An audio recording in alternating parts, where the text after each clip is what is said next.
Okay, fifth graders, we are moving on in the module. We're now on lesson 7. So today we're going to be reading aloud Promises to Keep, pages 28 and 29. We're going to do those running notes as we do it, and then we'll be summarizing Promises to Keep, pages 28 and 29. And then you're going to gather evidence to support the factors for Jackie Robinson's success. So we've done many different anchor charts at this point, focusing on different factors. Today you're going to revisit those factors and see if you can add more to what we've already found. So our learning targets for today: I can summarize an informational text read aloud, and I can gather evidence that supports how people or events led to Jackie Robinson's success. So let's look together at our text. We're going to read Why My Father, pages 28 and 29, and you're going to think, what do I notice and wonder? And what is this text about, as you always should. And you're also going to work on this note catcher. So your work for today for Google Docs is up here, okay? And you're going to fill this in. You can choose to fill it in as I read and just hit pause on this video, or you can just go back to the text and do it that way, and then you can do it at your own pace. That's up to you. But I am going to actually read the pages to you today. So we're going to start with page 28.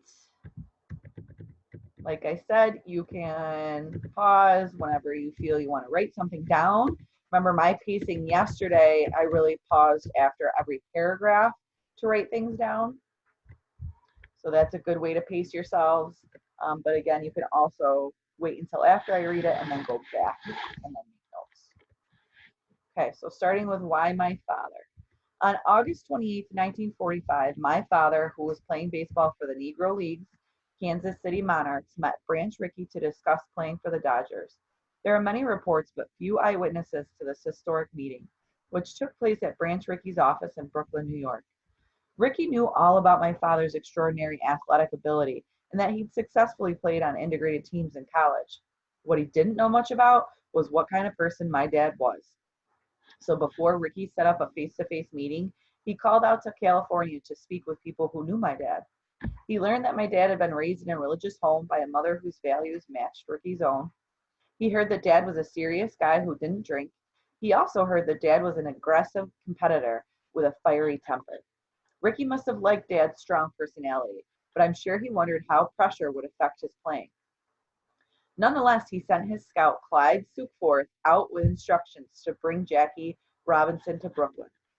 According to newspapers, magazines, books, and movies, Branch Rickey and my dad eyed each other cautiously during the warm-up discussion. Rickey launched into a series of questions that were less about baseball, more about character. Did he have a girl? The Dodgers president wanted to know. Dad looked Rickey straight in the eye and explained that he was engaged and hoped to marry when he had a job.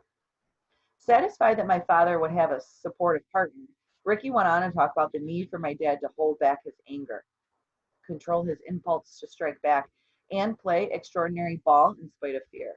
My father listened carefully. He felt excited, scared, and thrilled by the opportunity to play in the big leagues. Rickey jumped into a monologue where he quickly shifted roles from that of a racist fan to a spiteful teammate. He taunted my dad with angry, mean insults. My father leaned forward, hands fisted, feet planted firmly on the floor.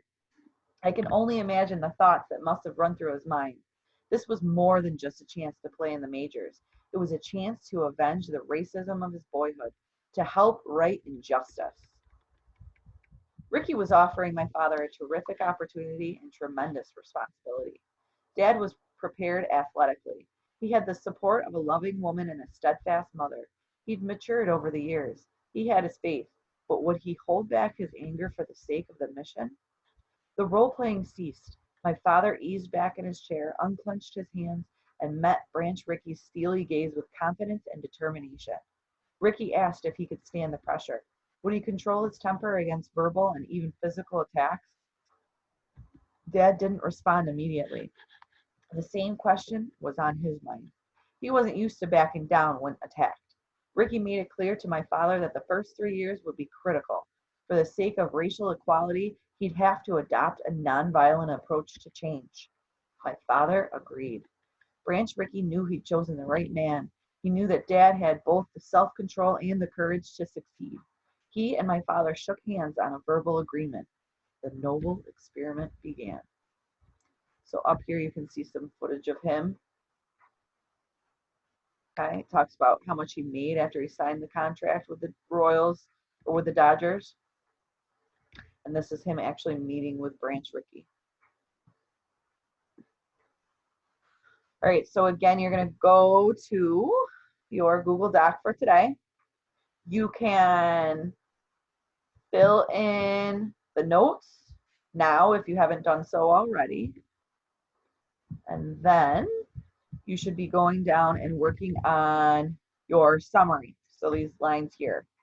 You obviously can't type in these lines, so I would just erase these lines and then type your summary. Okay. As long as this stops popping down, I can show you the next one. Okay. So after that, you're going to think about your summaries. So what are the main ideas of this chapter and what are the key details? So you should take your notes. You should think, all right, what's a repeated theme here, a repeated idea? Create those main ideas and then give your key details to support. Remember, if there's more than one main idea, there is more than one paragraph of your summary. So again, that's hitting that target for today. I can summarize an informational text read aloud. We're going to move into the second target. So this is your second, this is work part B today. So we have done factors for success in all different ways. We've looked at personal qualities. We've looked at historical context, so what was going on during the time period. We've looked at decision makers and how they had an impact. So today you should really be trying to add to these charts or think of new things that we haven't discussed. So if you're to look at page 29, think about that guiding question, okay? What factors can lead to an individual's success and social change? And think about how these anchor charts are really going to help us to focus on that question and what made Jackie successful. So if we go to page 29, like I was saying, oh,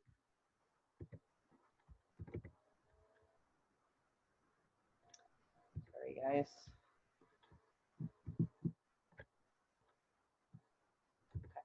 29. If you think about, maybe let's just focus on that self-control aspect. So I definitely think of that personal quality of self-control because I think of Ricky taking on this role here and being a racist fan or a spiteful teammate and taunting Jackie. And that makes me think, man, he must have really had some self-control because he's got his hands fisted, his teeth clenched. You know, he's definitely worked up about it, but does he take that opportunity to strike out and hit him or yell at him or scream or react? No. He decides to sit back and take it in and have that self-control. So to me, I would add that to the personal qualities anchor chart, okay?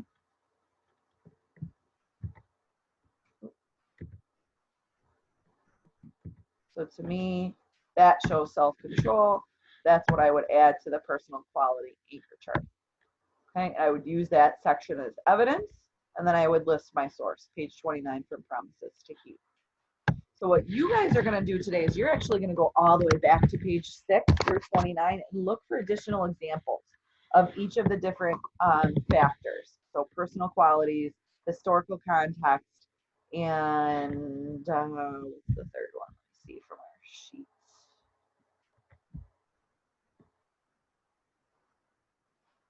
Okay. Third one being decision makers. Okay. So you're going to go back through everything that we've read, 6 through 29, and you're going to see if you can find one more personal quality that's different than what we've already come up with, one more decision maker factor, and one more historical context factor.